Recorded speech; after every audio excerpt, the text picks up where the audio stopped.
పెద్ద నోట్ల రద్దుపై విపక్షాల ఆందోళనల కారణంగా పార్లమెంటు సమావేశాలు ఇవాళ కూడా తుడిచిపెట్టుకుపోయాయి. లోక్సభలో వాయిదా తీర్మానంపై చర్చ చేపట్టాలని, రాజ్యసభలో చర్చ జరిగేటప్పుడు ప్రధాని సభలో ఉండాలని డిమాండ్ చేస్తూ విపక్షాలు తీవ్ర స్థాయిలో నిరసనకు దిగాయి. చర్చకు సిద్దమని అధికార పక్షం పదే పదే స్పష్టం చేసినా విపక్షాలు శాంతించకపోగా తీవ్ర గందరగోళం ఏర్పడింది. ఫలితంగా ఉభయ సభలు గురువారానికి వాయిదా పడ్డాయి. పెద్ద నోట్ల రద్దు నేపథ్యంలో లోక్సభలో నెలకొన్న ప్రతిష్టంభన కొనసాగింది.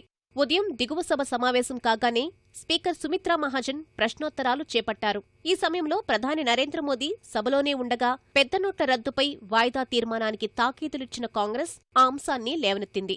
ఇతర విషయాలన్నింటినీ పక్కన పెట్టి ఓటింగ్ తప్పనిసరిగా జరపాల్సి ఉన్న 193వ నిబంధన కింద పెద్ద నోట్ల రద్దుపై చర్చ చేపట్టాలని డిమాండ్ చేసింది.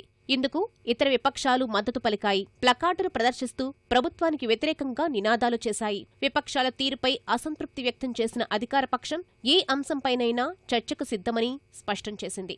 సభ సజావుగా సాగేందుకు సహకరించాలని సుమిత్రా మహాజన్ కోరినా విపక్షాలు ఆందోళన కొనసాగించగా లోక్సభ మధ్యాహ్నం 12 గంటల వరకు వాయిదా పడింది. తిరిగి సభ సమావేశమైన తర్వాత కూడా ఇదే అంశంపై అధికార విపక్షాల మధ్య వాగ్వాదం కొనసాగింది. और चर्चा के लिए हमको अगर आप सम्मति दिए तो हम चर्चा शुरू करने के लिए तैयार हैं, क्योंकि बाहर एक ऐसा मैसेज जा रहा है कि चर्चा के लिए विरोध पक्ष के लोग तैयार नहीं हैं।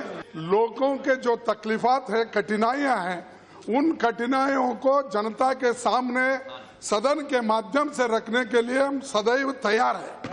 इसीलिए हम ये चाहते हैं प्रधानमंत्री जी यहाँ हाजिर रहे, हमारी बात सुने और आप एडजर्नमेंट मोशन को सम्मति दे, क्योंकि अगर सम्मति नहीं दिए चर्चा नहीं होगी।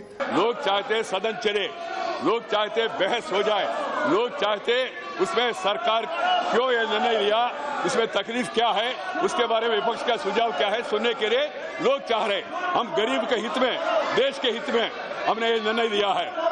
ये साहसिक और ऐतिहासिक निर्णय, क्रांतिकारी निर्णय के लिए पूरा देश मोदी जी के साथ दे रहे, पूरा देश कह रहे मोदी जी आगे बढ़ो, हम सब आपके साथ है। इसलिए मेरा प्रार्थना यह है, रूल क्या है आपको मालूम है। बहस शुरू हो गया राज्यसभा में, कांग्रेस वाले भी बोले, कम्युनिस्ट वाले भी बोले, हम में से भी कुछ लोग बोले।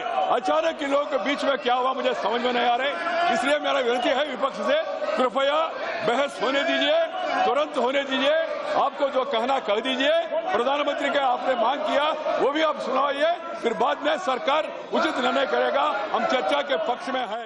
విపక్షాలు ప్రతిపాదించిన వాయిదా తీర్మానాన్ని తిరస్కరిస్తున్నట్లు స్పీకర్ ప్రకటించగా ఆయా పార్టీల నేతలు ఆందోళనల్ని మరింత ఉధృతం చేశారు. సభా మాధ్యమంలోకి దూసుకెళ్లి పెద్ద ఎత్తున నినాదాలు చేయగా లోక్సభను గురువారానికి వాయిదా వేస్తున్నట్లు సుమిత్రా మహాజన్ ప్రకటించారు.